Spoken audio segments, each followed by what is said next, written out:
Bonjour, chers choisis de Jésus.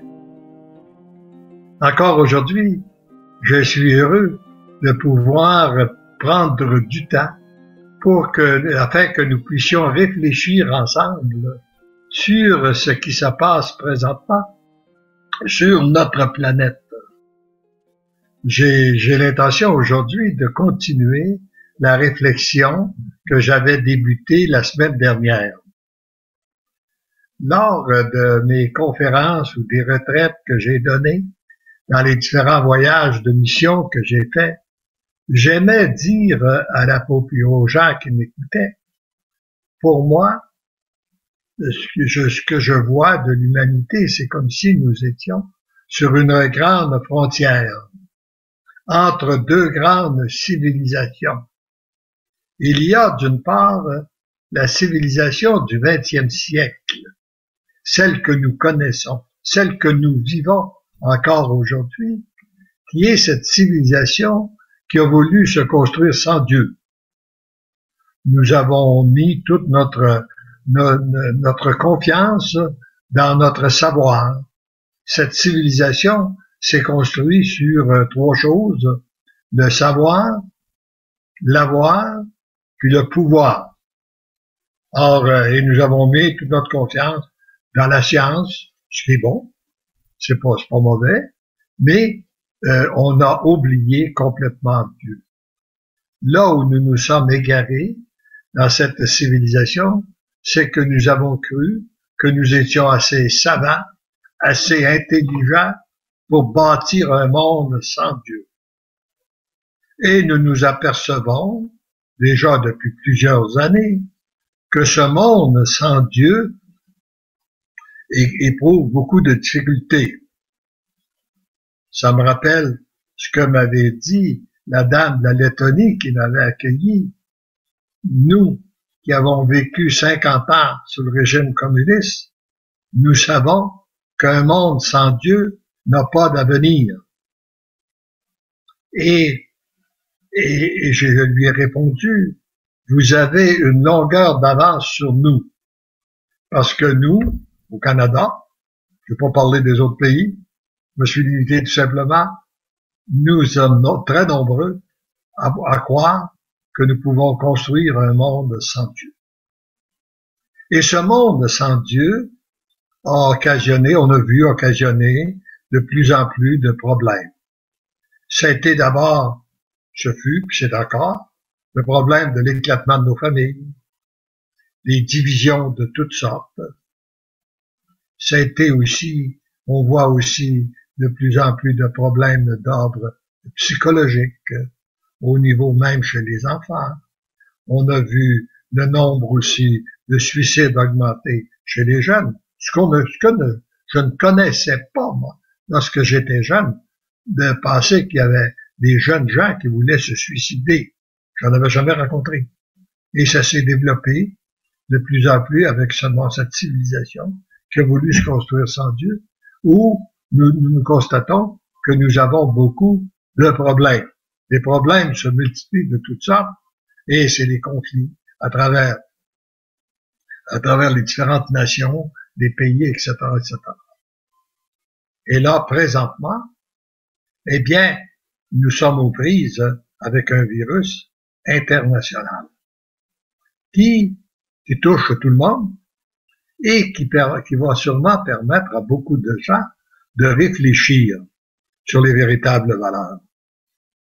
Parce que généralement, quand tout va bien, on n'est pas intéressé à s'occuper de Dieu.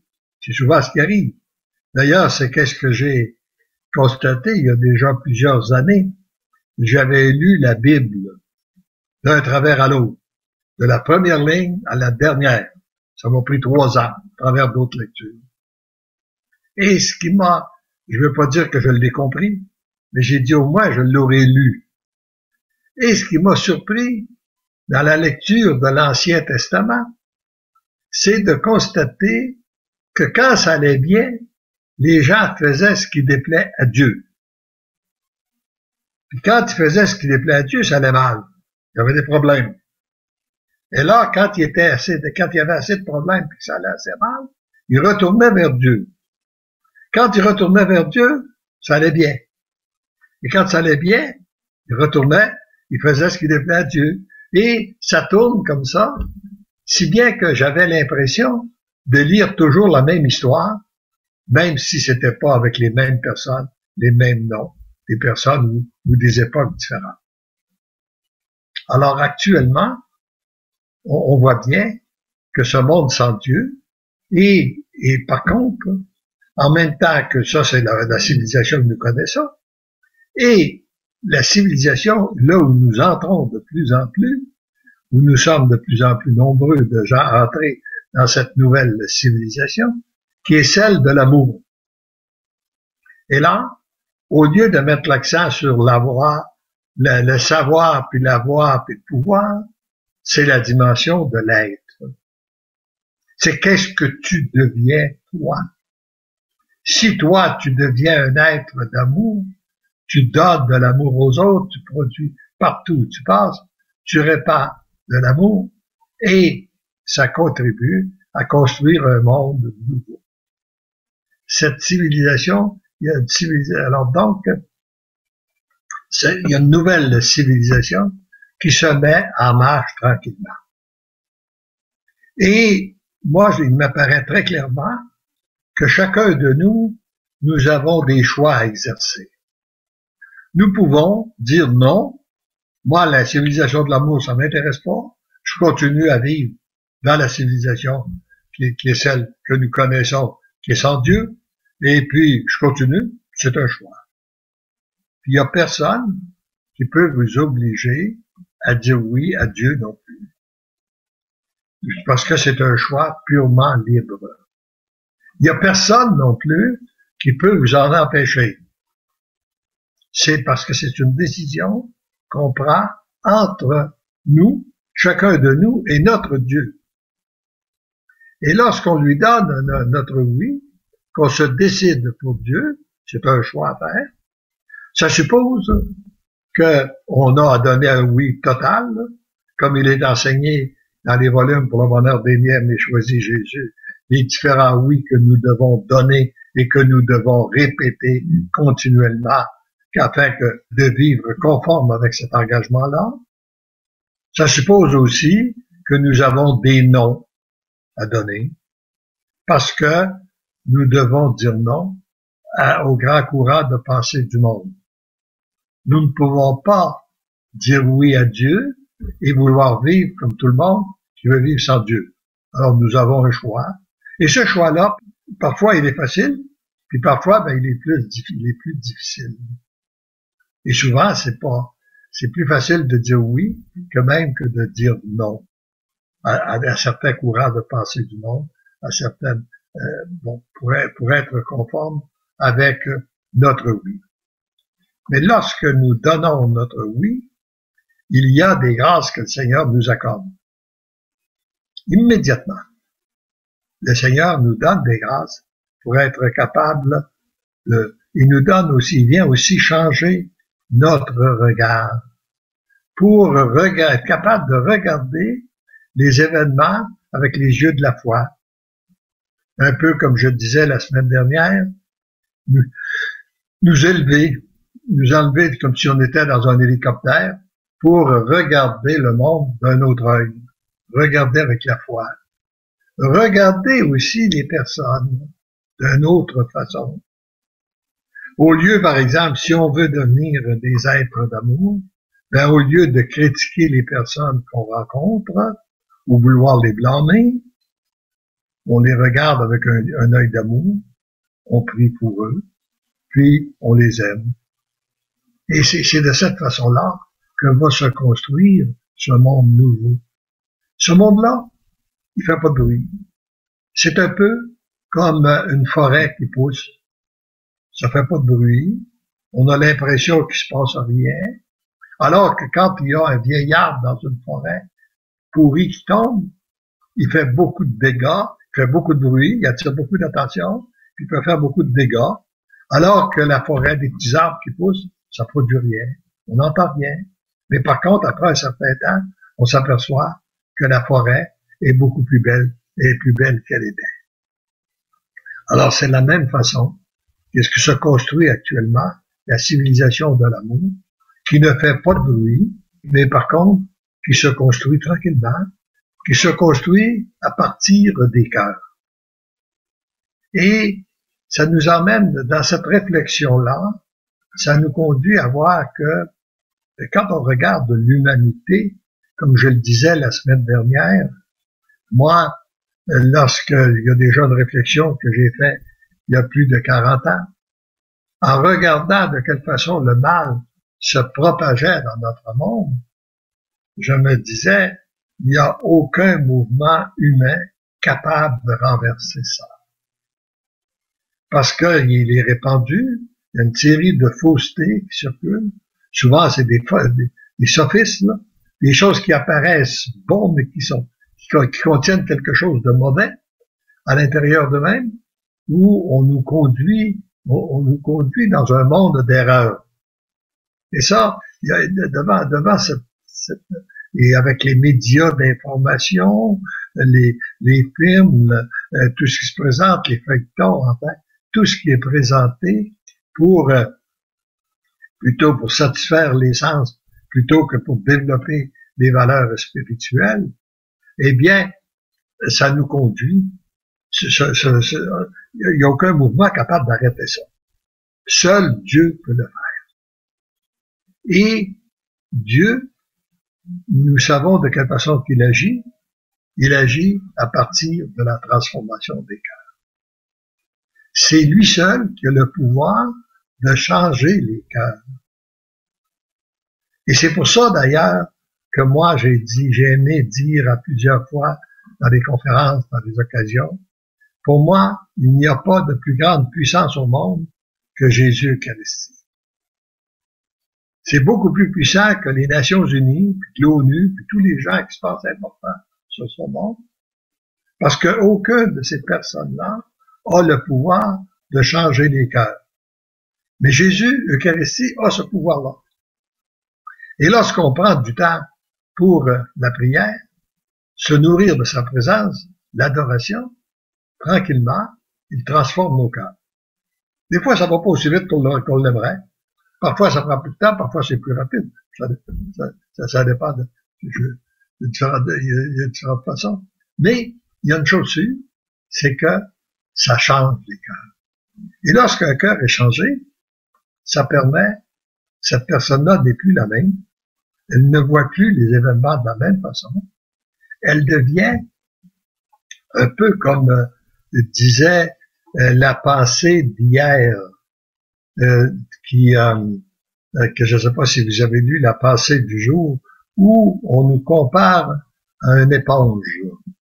Une éponge qui est imbibée d'eau, remplie, répand de l'eau partout où elle passe. Tandis que si on veut utiliser une éponge qui est sec, elle produit rien. Même elle s'use, elle se brise quand on compare à ça. Et c'est souvent ce qui est arrivé, même à l'intérieur de notre Église. Des gens qui ont voulu évangéliser, mais qui n'étaient pas suffisamment imbibés de l'amour de Dieu, se sont épuisés, se sont vidés complètement, sans résultat. Alors que lorsqu'ils sont imbibés, alors c'est une éponge qui n'est pas suffisamment imbibée d'eau, elle ne peut pas la répandre, et si elle veut la répandre, elle veut nettoyer, elle se brise elle-même, puis ça produit rien. Tandis qu'une éponge qui est imbibée d'eau, elle répand de l'eau partout où elle passe. D'où l'importance de s'arrêter devant notre Dieu. Comme il est dit dans ces livres-là, pour le bonheur des biens, j'ai choisi Jésus. Quand tu prends conscience du monde nouveau, de la civilisation de l'amour, tout ce que produit de beau et de bon, tu pourrais être tenté de partir en croisade. Puis, si tu le faisais, tu ferais une erreur. Parce qu'il dit là, ce n'est pas là le plan du Père. Le plan du Père, c'est que toi, tu te laisses transformer. Toi, tu deviennes un être d'amour. Et pour ça, il faut que tu t'arrêtes. Ça te prend un temps pour être avec ton Dieu, dans la prière, dans la pratique des sacrements, etc. Et c'est ce monde nouveau-là qui se construit tranquillement. Et on reçoit, et la partie que je trouve belle, moi, c'est de constater la multitude de témoignages que nous recevons, des gens qui confirment régulièrement. Encore hier, je lisais un beau témoignage, la personne qui dit, vous savez pas comment est-ce que c'est que ma vie est transformée. Comment est-ce que je suis heureuse depuis que j'ai donné mon oui au Seigneur, etc., etc.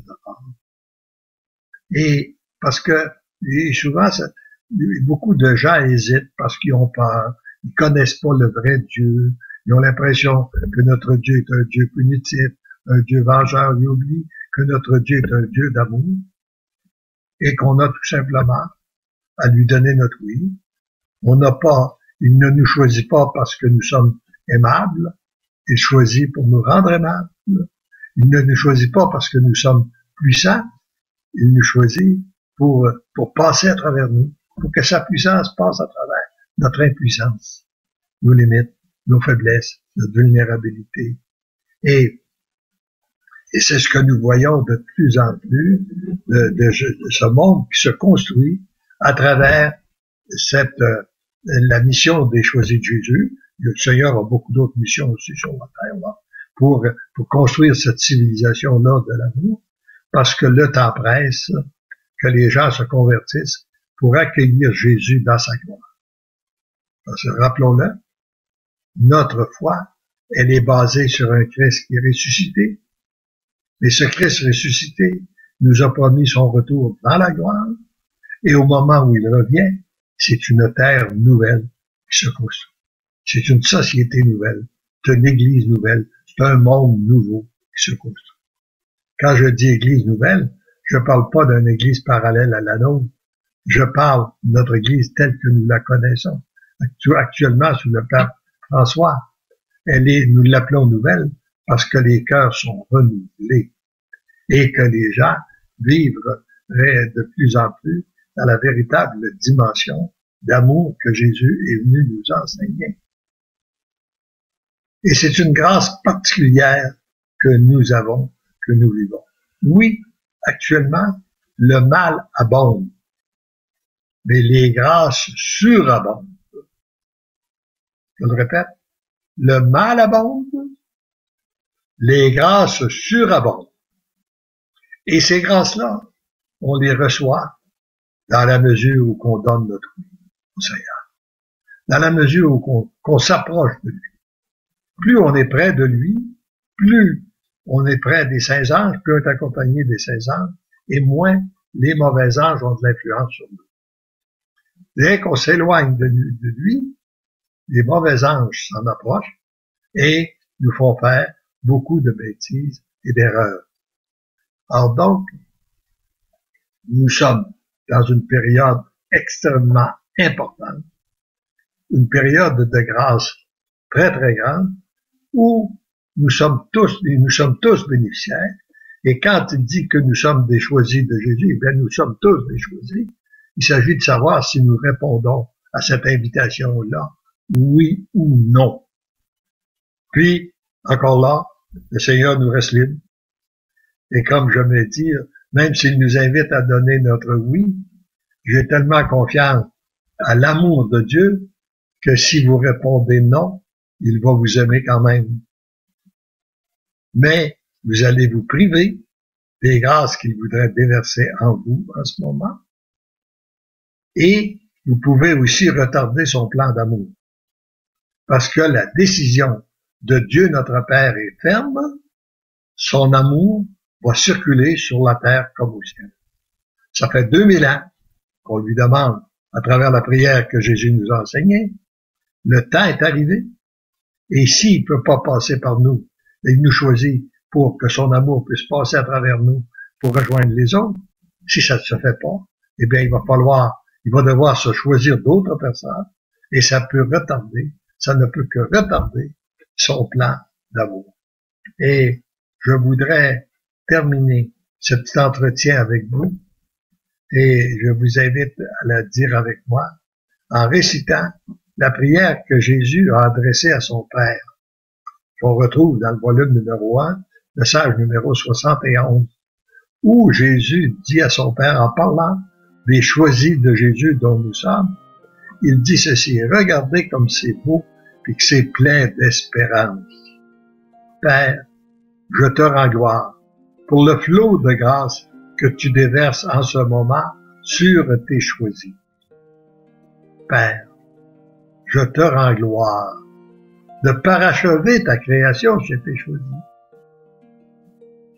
Père, je te rends gloire d'en faire des êtres d'amour, unis à mon cœur et à celui de ma mère.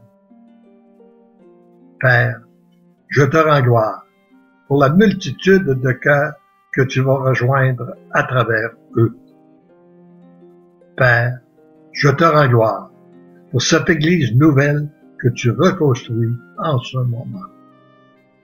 Père, je te rends gloire pour cette société nouvelle qui se reconstruit à travers tes choisis. Père, je te rends gloire de faire éclater ta miséricorde, ton amour et ta toute puissance en eux, autour d'eux et à travers eux. Merci, Père, pour tant d'amour, pour ce feu d'amour, feu, qui brûle dans les cœurs de tes choisis en ce moment. Je te demande que ce feu d'amour se propage dans tous les cœurs. Merci, Père, d'exaucer toujours ma prière. Comble encore tes choisis de ton amour, comble d'une façon spéciale ceux et celles que porte dans son cœur la personne qui récite cette prière, qu'elle soit comblée, elle et les siens, de notre amour trinitaire. Amen. Et nous disons, parce que heureux sommes-nous d'être témoins de l'agir de Dieu. Heureux sommes-nous d'être choisis par lui et d'être capables de dire, de répéter continuellement le petit chemin de raccourci qu'il nous a donné.